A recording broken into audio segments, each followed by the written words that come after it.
सभी का कॉलेज में स्वागत है। आज हम बीएड फर्स्ट ईयर शिक्षा के दार्शनिक एवं समाजशास्त्रीय परिदृश्य विषय में मूल्य अर्थ प्रकृति प्रकार और उसके क्षेत्र के विषय में अध्ययन करेंगे। इसमें कुछ बिंदुओं के द्वारा विद्यालय और मूल्य की शिक्षा का विवरण दिया गया है। विद्यालयों में मूल्य शिक्षा हो अथवा न हो और यदि हो तो किस रूप में हो, और इस विषय पर भारत सहित अनेक देशों में खूब विचार विमर्श हुआ है। अधिकतर विद्वान इस निष्कर्ष पर पहुंचे हैं कि विद्यालयों में मूल्य शिक्षा पर बल दिया जाना चाहिए और इस शिक्षा का विधान अलग विषय अथवा क्रिया के रूप में न करके विद्यालयों के समस्त विषयों एवं उनकी क्रियाओं के साथ ही करना चाहिए। हमारी दृष्टि से बच्चों में उचित मूल्यों के विकास के लिए विद्यालय को निम्नलिखित कार्य करने चाहिए, जैसे मूल्य प्रधान पर्यावरण।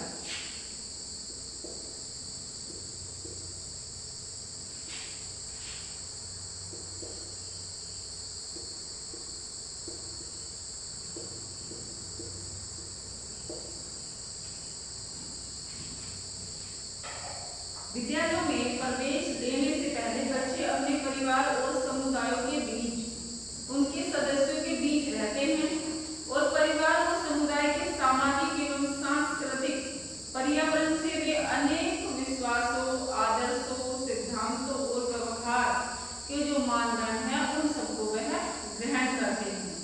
और विद्यालयों का कार्य इस प्रकार ग्रहण किए गए विश्वास, आदर्श, सिद्धांत, प्रतिमान और व्यवहार में काट छाट करके उन्हें सही दिशा में बालकों को प्रदान करना होता है। इसके लिए सबसे पहली आवश्यकता विद्यालयों में सामाजिक सांस्कृतिक पर्यावरण मूल्य प्रधान होना चाहिए और इनके लिए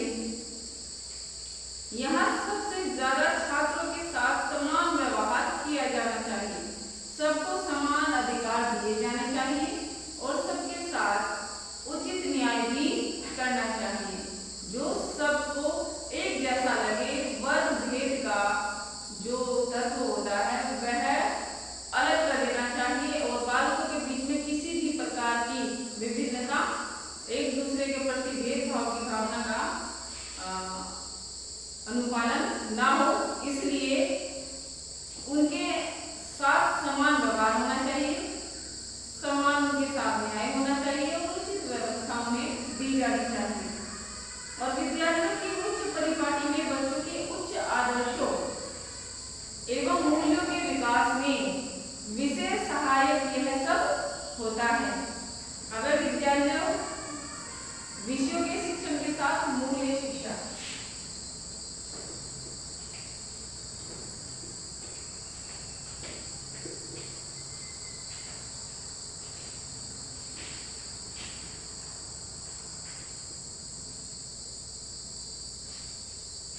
विद्यालय विषयों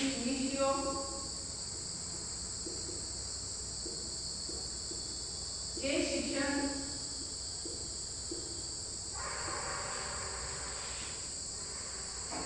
के साथ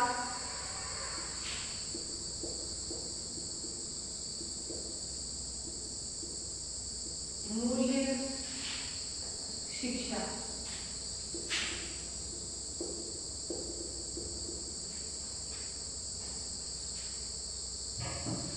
विद्यालय में जितने भी विषय पढ़ाए जाते हैं उन सभी विषयों के छात्रों में उचित मूल्यों का विकास भी किया जाता है, परंतु उनमें भाषा और इतिहास दो ऐसे विषय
बातें हैं वह भी जान लेनी चाहिए। इतिहास शिक्षण और मूल्य शिक्षा।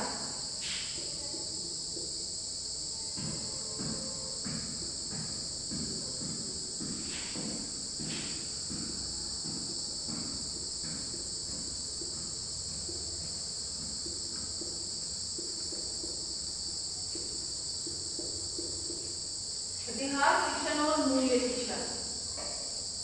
इतिहास केवल राजा महाराजाओं के उत्थान पतन की कहानी नहीं होता, उसमें जाति, समाज अथवा राष्ट्र विशेष की सभ्यता एवं संस्कृति का दिग्दर्शन होता है, मूल्यों का दिग्दर्शन होता है और इसमें अपना ही इतिहास भी है, वह भी हमें देखने को मिलता है। माता पिता की आज्ञा का पालन करना होता है, राम राज्य का सिंहासन है, उनके स्थान पर उनके साथ जो 14 वर्ष का वनवास है, इस तरह की कुछ कहानियां हैं और जो सत्य घटनाओं पर आधारित है उनके विषय में जानने को मिलता है। ठीक है। राजा पोलस के दरबार में सिकंदर गुप्त के वेश प्रस्तुत हुए हैं, उसे पहचानने के बाद उनसे बंदियां बनाई गई हैं, किस प्रकार उन्हें मारा गया है, किस प्रकार की उन्हें सजाएं दी गई हैं। यह सब हमारे इतिहास में जो कुछ भी घटित हो चुका है उसके विषय में जानने के लिए बालकों को उत्सुकता होती है, उसे जानते हैं, उनसे कुछ अच्छी शिक्षाएं ग्रहण करते हैं और यह सब मूल्य शिक्षाओं को भी वह अच्छी मूल्य शिक्षाएं भी उनसे वे ग्रहण करते हैं और उनके अनुरूप अपने व्यवहार को भी वह प्रदर्शित करते हैं। मूल्य प्रधान घटनाओं के साथ इतिहास के कोश के गैर मूल्य घटनाएं भी होती हैं, उनको भी वह सुनते हैं, उनसे भी कुछ शिक्षाएं ग्रहण करते हैं। ठीक है। इससे बच्चे का स्वाभाविक रूप मूल्य प्रदान घटनाओं से प्रभावित होता है।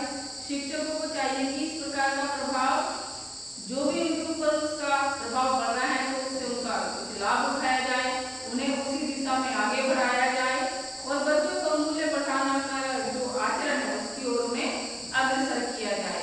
उनसे अच्छे चरित्र के जो गुण है वो ग्रहण करने के लिए कहा जाए, अच्छी आदतों को सीखने के लिए बोला जाए, उनसे उम्मीद की जाए और उन्हें उसी दिशा में बढ़ने के लिए प्रेरित किया जाए।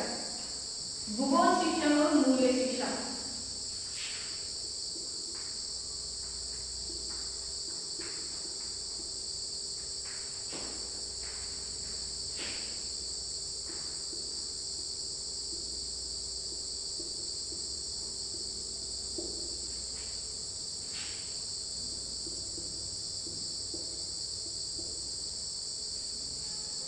भूगोल शिक्षण और मूल्य शिक्षा। ठीक है।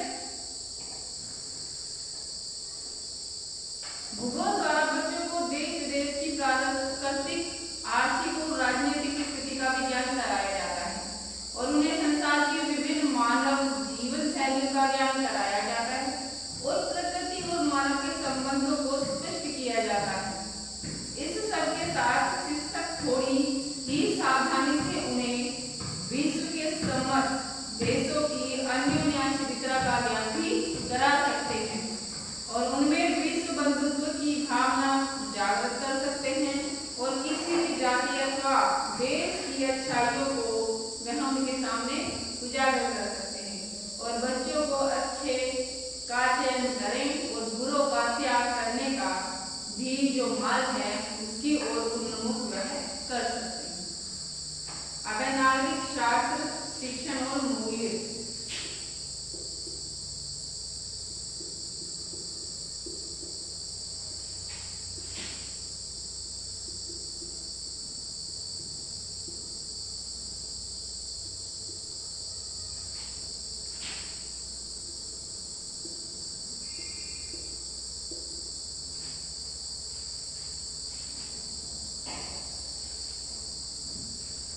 नागरिक शास्त्र में मूल रूप से नागरिकों के अधिकारों को दिया गया है, उनके कर्तव्यों की चर्चा की गई है और नागरिक शास्त्र राज्य द्वारा निश्चित व्यक्ति एवं समूह की आचार संहिता होता है और इसके शिक्षण के साथ राजनीतिक मूल्यों का विकास बड़ी ही सरलता से किया जा सकता है और नागरिक शास्त्र में अपने हित के साथ राष्ट्र हित की चर्चा भी की जाती है और यदि नागरिक शास्त्र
जाती है। किस प्रकार की हमारी आय है, कितनी हमारे देश की आय है, कितनी प्रति व्यक्ति आय है, इस सब की चर्चा अर्थशास्त्र के विषय में की जाती है। और कुछ सीमा तक यह बात अपने में सही भी होती है। यदि शिक्षक चाहे तो विज्ञान शिक्षण के साथ बच्चों के अनेक मूल्यों का विकास भी कर सकते हैं और विज्ञान में इस भौतिक जगत की वस्तुओं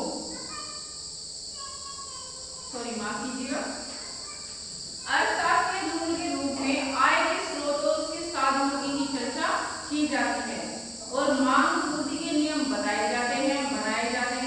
उत्पादन, श्रम और साहस को महत्व जो होता है उस सबको स्पष्ट किया जाता है। जनसंख्या वृद्धि के दुष्परिणाम बताए जाते हैं और उसके लिए व्यक्तियों को सचेत किया जाता है। शिक्षक अर्थशास्त्र के शिक्षण के साथ जीवन में श्रम, साहस और सहयोग के महत्व को भी स्पष्ट कर सकता है और यदि वह थोड़ी भी सावधानी बरते तो वह यह भी स्पष्ट कर सकता है कि जीवन के प्रत्येक क्षेत्र में इनका महत्व होता है। विज्ञान शिक्षण और मूल्य शिक्षा।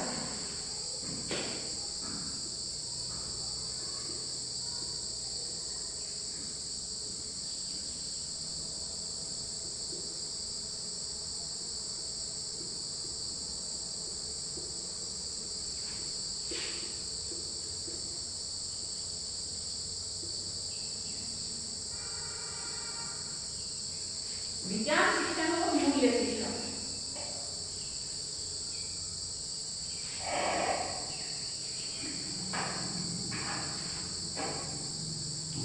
कुछ लोगों का आरोप है कि विज्ञान ने हमें गैर मामूली जीवन जीने की ओर अग्रसर कर दिया है और कुछ तो यह सीमा यहाँ तक अपने में सही भी लगती है।